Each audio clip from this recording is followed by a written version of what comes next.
Right then guys, welcome back to another video from Reef Drama, and as you can see we are back from Spain, and that only means one thing. That's right, it's what everyone has been waiting for, including myself, and it's going to be Piney and the Orange Shoulder Tang. Moving day, well, probably weekend. It depends how long it takes to catch the Orange Shoulder Tang.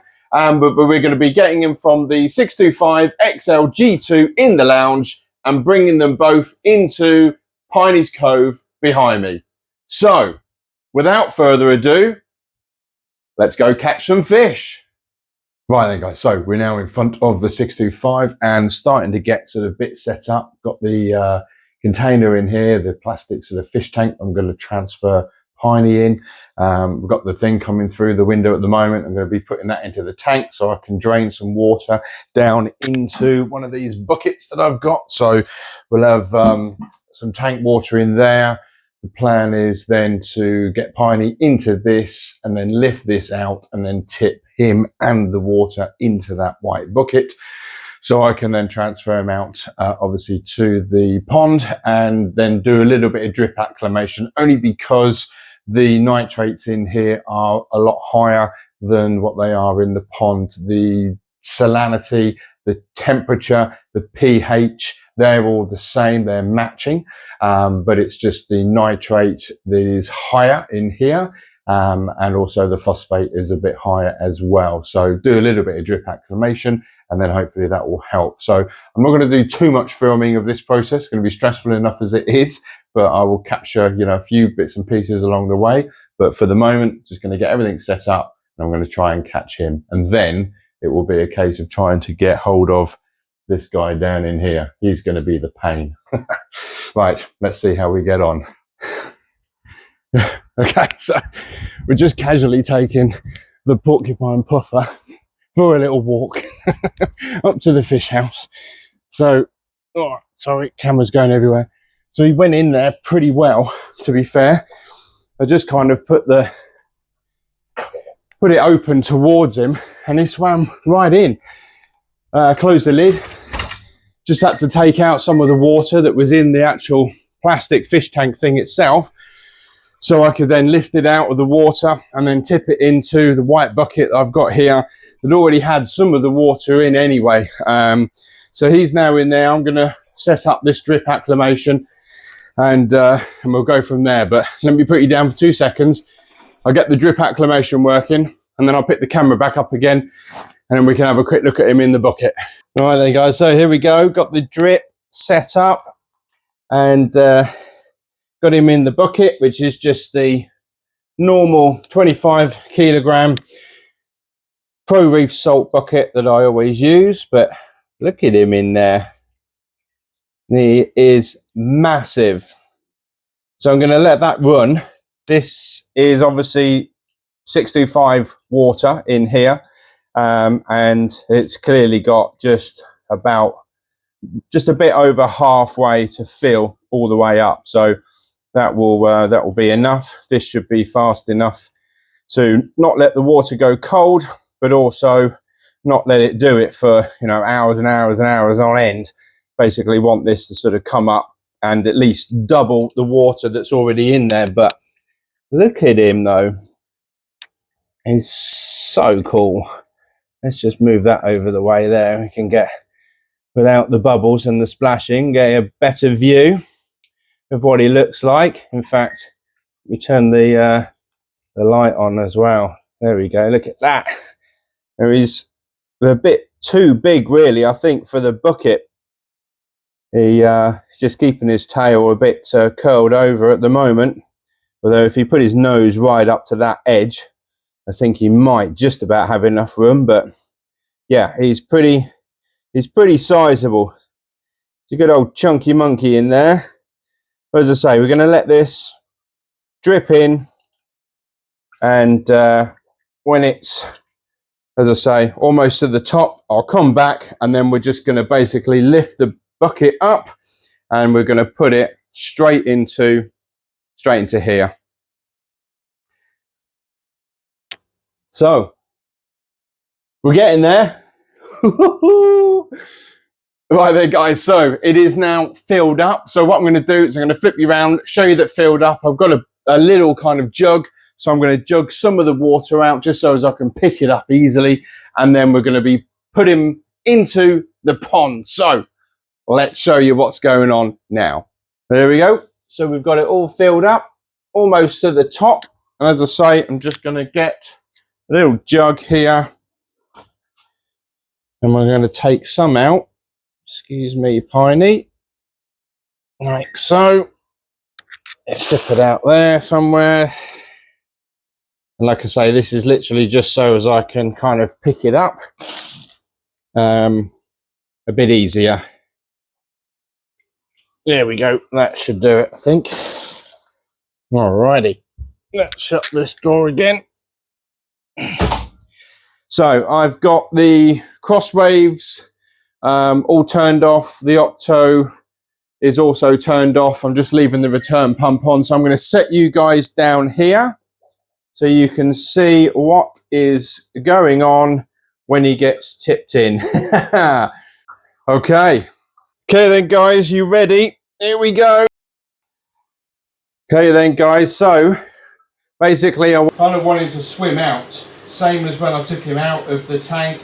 I didn't want him to be exposed to the air, so to speak. Just wanted him to stay completely submerged. Here he comes. There he goes. Oh yeah! Piney is in Piney's Cove. Oh man, the wait has been so long. There he is, right down at the bottom there. So that is so cool. Hopefully the other camera kind of got him going in. But we're going to leave him be. Don't really want to disturb him too much. Let him kind of explore, have a little look around. And slowly but surely the cross waves will kind of all turn themselves back on again. But yeah, leave him for the moment, see how he gets on. But yes, Piney is in Piney's Cove. Right, as you can see then, guys, we have got, quite unexpectedly, the Orange Shoulder Tang very easily out of the tank and in the bucket, now acclimating with the pond water. So I came down this morning and that plastic fish tank that I already had in the tank, I was going to put some nori in it today. I put a chunk of food, marine grazer, piece of that in there. And when I came into the lounge this morning with my coffee, he was already in the little fish tank for me. So very handy, but I had to kind of take action pretty quickly and obviously get him out. So I'm not even had my coffee yet.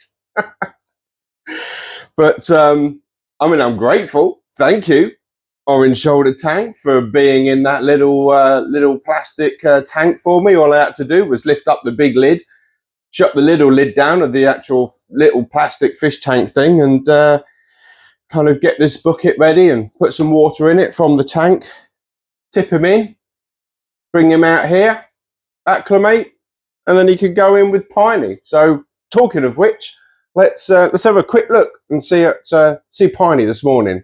No, I don't think the lights are even on yet. It's, like I say, it's that early. Now I don't know where he is. There he is over the back. Hopefully you can see him. He's just going underneath that other cover, which isn't up at the moment, but I don't really want to step over this bucket. But yeah, he's up and about. Anyway, so do the usual, same as what we did yesterday. Drip acclimation, and then we'll be getting him in. But yeah, look at him though. He is also, if I can stop the water from moving, chunky. Look at that. Very pleased with him. Right, let's leave him be for a bit. Try and get that drip acclimator thing back in the box. There we go. leave him for a while, and I'll come back to you when we're putting him in Piney's Cove. Right, so we are back, and as you can see, we have more than doubled the water. I'm going to do the usual, what I did yesterday, scoop some out, throw it outside, get it down so I can pick it up, and then I'm going to set you guys up here somewhere, and then hopefully you'll be able to see them come out. Okay then, guys, so here we go. Again, as I say, hopefully camera picks this up. I'm going to lower him in gently. He splashed like a bitch getting him out, so don't really want that to happen again. But if you guys get wet, sorry about that. But hopefully he's going to come out. Where is he? There he comes. There he is. And there's Piney down there as well. He's gone straight down to Piney. And that going down now, floating down to the bottom, is that piece of marine grazer that enticed him into the little fish tank in the first place. So let's pick you up, and we'll have a little look around. So there's Piney, and there's the Orange Shoulder Tang. It's gone straight over to the back. Now, again, I have turned off the wave makers, so this is just literally the return pump that's creating this flow.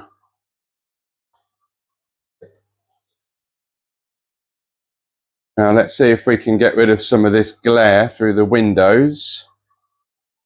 I've got a filter.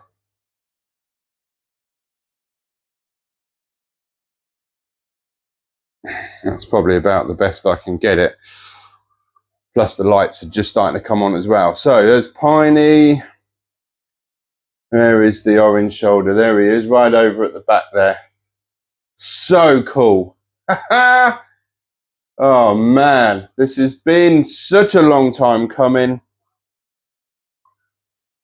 I'm so happy that they are in here.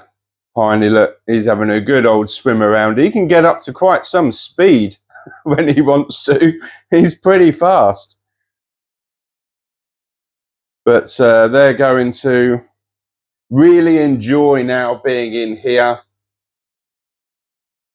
just because it's obviously so much bigger than the tank that they were in. And we're going to just leave it with these two for a while. Not going to add any more fish straight away. Need to let the bio load kind of sort itself out. Probably add some more ceramic media as well. And of course, I need to get a skimmer. Now these two are in, I'm probably going to have to pull the plug on that a little bit sooner. But yeah, look at that. So cool seeing them in here, swimming around, going underneath that little cave bit there. There's plenty of them for lots of different fish to have safe haven if they want it. Plus with the height as well, they've got the sight break from one side to another, so hopefully that will also cut down on any bullying as well. But let's bring you up here so you can get a good overview of what it all looks like. And Piney's like buzzing around. I'm not sure where the Orange Shoulder Tang is right at the moment. There he is. He's chasing Piney. But they are the best of buds. Oh man, this is so cool. I'm so happy. So happy. Right, I'm going to leave them. I'm going to get these fish house lights off because it's obviously quite bright, as I've got 6 of the damn things up in the ceiling. Get them off. Get these polycarbonate lids back on. As you can see, I've got a bit of steaming up on the windows now because I've got the lids off. And I'm going to leave these two, and I'll probably come back out, check on them this afternoon. Oh, Piney did eat last night. I did do a little video of that. I'm not sure if the editor has put that in already. The editor, that's me, obviously. But But yeah, he had a little bit of food last night, one prawn and one cockle, just because I didn't want him, it was his normal feeding night, so I didn't want him to feel left out, even though he had this move. But there he is, look at him. Hey, buddy. There he goes. And there's his cockle, look, he's just swam over that he had last night. Right, let's leave them to it and come back out later on. Right then, guys, so I just thought I'd show you the 625 G2 that's in the lounge now that Piney and the Orange Shoulder Tang are no longer in here. We have moved up from the sump, the clownfish, which are over at the back there. There's one there, there's another one. The one chromie as well that was in the sump with the clowns is in there. And also the 4 chromies that was in the pond, kind of helping to cycle it. Well, there was 5. Now 4 made their way into the sump, and I've just pulled them out and put them into here. The 5th one, yeah, is MIA. No idea, dead or alive, not sure, but he's in the pond, Piney's Cove somewhere. But yeah, this is what the tank is looking like. So it's a little bit calmer now with just the blue regal. The Bengai Cardinal doesn't seem to like the new chromies that have just been put in. He seems to have a bit of a crack at them every now and again. But they're pretty quick, those chromies. So hopefully give it a day or 2. If not, I may have to try and get him out and put him somewhere else. But yeah, tank's not looking too bad. Need to do a new kind of rockscape over this right-hand side, get more corals and some more sort of small fish for it, but pretty happy at the moment with the way that it looks. Cleaned out the sump as well today. Well, the first half, I should say. Can't really see it very well. There we go, brighten it up a bit. So I just cleaned out this front half. So that's all been basically hoovered out with the shop vac, and ReefMat's all been taken out, cleaned, and a fresh roll has been put back in. I do need to clean that skimmer cup though, look at that. Ugh. Dirty, dirty stuff, but shows that it's working. So yeah, happy with that. That's nice and clean now. And then back up to the main tank. Adjust that filter slightly for you. Oh, and also you might notice I've got an urchin as well. Look. Pincushion urchin. So he's doing really well. He's loving that back wall. Loads of bits of algae and stuff on there for him. Now we do still have some aptasia down here, but it is definitely reducing. So that's good. That side of the glass is quite dirty, so we'll ignore that side. But yeah, bit of aptasia. Maybe there's nudibranch still in here. Maybe there isn't. Really don't know. May have to get some more, but I'm also thinking about a file fish as well eventually for in here. And I'll also be putting one in Piney's Cove as well, just in case any aptasia, you know, has kind of made its way into there, because obviously I took out some of the nanotech bio balls from this tank to put them into Piney's Cove in the sump in there. So potentially there might have been some aptasia on that that's you know, made its way into the pond, but file fish hopefully will keep it at bay. But yeah, just a little update on the 625 G2 in the lounge. Right, well, if you've made it this far, then I'd like to thank you for getting here and staying with me. I have got another little update just to show you, and that is with regards to the trunking that I've managed to finish off now, that went round the control panel that I made, the IKEA kind of hack that I did. So let me just quickly show you that. There we go. So that's now all done, up the side, around, up into there, then into there, round and down. Down underneath is still a little bit of a mess there, but I've maybe I'll try and I don't know, box that in somehow, I guess. But anyway, for aesthetics, for the control panel box, yeah, that's all right. Finish that off nicely. Pleased with that. Oh, I've also just bought this as well. GoPro 13. So expect to see some underwater footage maybe at some point in the future. We'll see. I might get the waterproof housing for it though. I know it's waterproof anyway without it, but I think maybe it might be prudent to get the waterproof casing. So, but we'll see. But yeah, expect to see that. So that pretty much sort of finishes it here, I think. So again, I'd just like to thank you for sticking with me to this point. And, you know, if you haven't already, then don't forget to like the video, subscribe, and share if you think, you know, that anybody else that you know would like this. And also as well, what's new is if you want to help the channel a little bit further, then in the description down below is my Amazon wish list. So there's bits and pieces in there like food for the fish and other bits and pieces. So if you want to help the channel, then that would be great. And I and the fish will thank you very much for doing so. What I'm going to do now is I'm going to leave you with a minute and a half, couple of minutes worth of the fish just swimming around in the pond with no pumps or wave makers or anything on. So enjoy, and I'll see you in the next video. Bye.